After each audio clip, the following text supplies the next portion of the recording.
Olá pessoal, bem-vindos ao canal Dermarte, canal de dermatologia, beleza e arte, que hoje vai tratar sobre um tema muito importante, que é quando você deve decidir por fazer procedimentos dermatológicos como a harmonização facial e quando você deve decidir por fazer procedimentos com cirurgião plástico. Esse tema é bem polêmico, fica ali no limiar entre uma coisa e outra e muitas variáveis interferem. Então a gente vai discutir isso um pouco aqui no vídeo de hoje. Bora lá?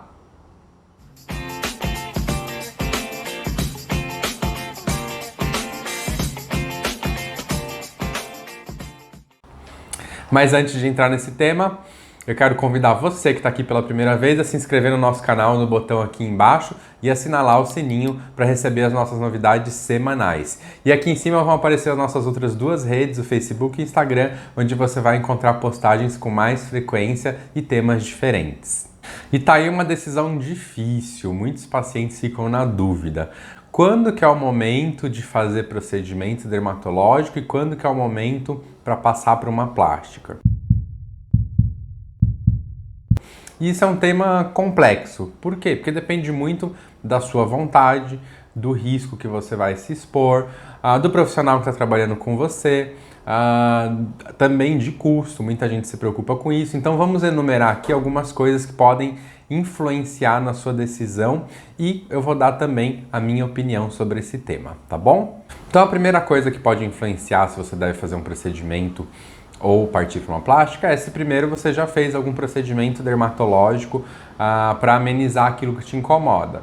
Então, por exemplo, se o que te incomoda for a papada, existem procedimentos dermatológicos para amenizar isso? Existem. Se você ainda não fez, eu sugiro você primeiro tentar esses procedimentos antes de partir para uma plástica.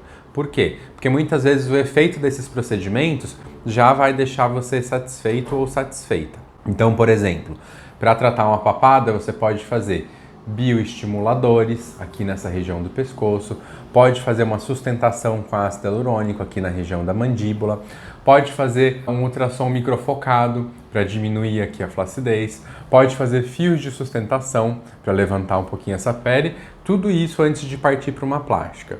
Se você já fez esses procedimentos e ainda assim está incomodado ou incomodado com essa região, aí talvez sim seja já a fase de você pensar numa cirurgia plástica. A mesma coisa vale para outras regiões, por exemplo, pálpebra. Pálpebra tem um limite de procedimentos dermatológicos. Se você já tentou e não está ainda satisfeito ou satisfeita, talvez já seja aí o momento de uma blefaroplastia. Muitas vezes a pálpebra é a primeira indicação de cirurgia plástica que o paciente ou a paciente tem, porque o limite de procedimentos que se pode fazer não invasivos ou minimamente invasivos com o dermatologista, ele é atingido mais rápido. Então o paciente vai para a plástica nas pálpebras mais cedo do que outras coisas, como por exemplo um lifting, tá bom? E hoje, já que a gente falou de lifting, uma coisa muito importante é essa levantadinha, essa sustentação da face, que antigamente era muito feita com um lifting cirúrgico e hoje cada vez menos tem sido feito dessa forma.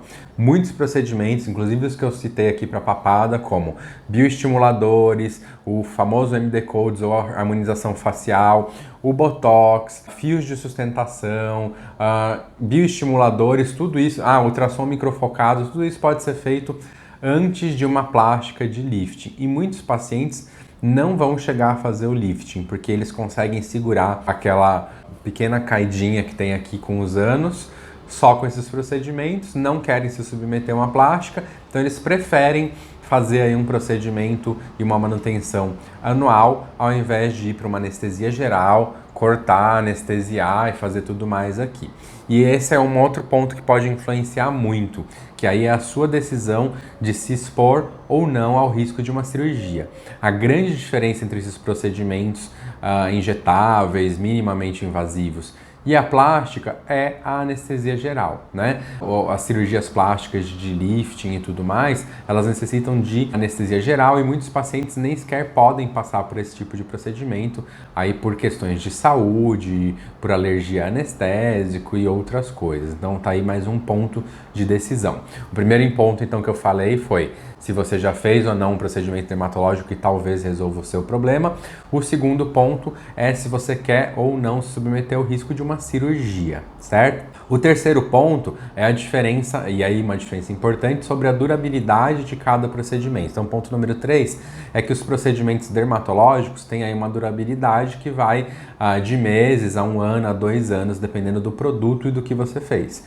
Então, por exemplo, um Botox que deu uma levantadinha aqui na sobrancelha vai durar alguns meses e você vai ter que repetir periodicamente para dar essa levantadinha aqui na sobrancelha. Um preenchimento que você fez para um bigode chinês, por exemplo, vai durar aí praticamente 1 ano, dependendo do produto até um pouco mais. E depois você vai ter que repetir. E assim por diante. O procedimento da cirurgia plástica também tem durabilidade, não pensem que a plástica é definitiva. Uma vez que você fez a plástica, o processo de envelhecimento continua e ali depois de uns 10, às vezes 15 anos, você pode precisar novamente repetir. Então existe sim uma durabilidade da plástica, porém ela costuma ser bem maior do que dos procedimentos minimamente invasivos do dermatologista. Então tem pacientes que aí vão preferir fazer procedimentos mais frequentes ao invés de ir para a plástica e investir um montante de dinheiro nisso. Outros vão falar, olha, eu prefiro investir um montante maior numa plástica, mas não ter que ficar repetindo sempre. E aí isso é uma decisão muito sua, muito pessoal, tá?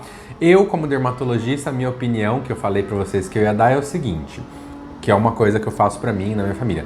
Tudo que eu conseguir frear desde mais cedo, inclusive com aplicações preventivas, com os procedimentos dermatológicos minimamente invasivos, Botox, preenchimento, MD-Codes, harmonização facial, ultrassom microfocado, fio de sustentação, tudo que eu conseguir frear sem fazer uma cirurgia plástica, eu vou lançar a mão.